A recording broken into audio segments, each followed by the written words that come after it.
We get asked all the time, if I was high or drunk at the time of my work accident, can I still file a workers' compensation claim? Am I still entitled to workers' compensation benefits? The short answer is yes. Yes! Yes! Yes! Yes! Colorado's workers' compensation system, like most workers' compensation systems, is a no-fault system.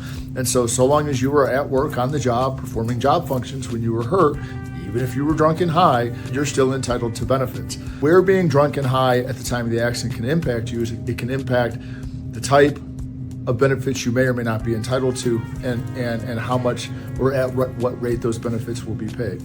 Within Colorado's workers' compensation system, there is a penalty, it's called an intoxication penalty, that applies if an injured worker was drunk or high at the time of their system. The effect of the penalty is that it reduces the financial benefits in the claim by 50%. The wage loss benefits called temporary disability benefits.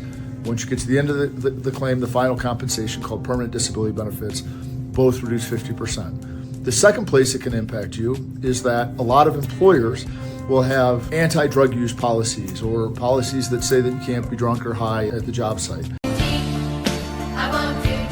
When employers find out that somebody was drunk or high, perhaps they pop positive on a post-accident drug and alcohol test, they then terminate them. They then argue that because the injured worker was responsible for the termination of their employment, they have lost their right to the wage loss benefits called total disability benefits, temporary disability benefits. Please keep in mind, however, that we successfully challenge both intoxication penalties as well as what we call the responsible for termination defense paying wage loss benefits all the time. Very important. Never, ever, ever, ever admit that you were drunk or high.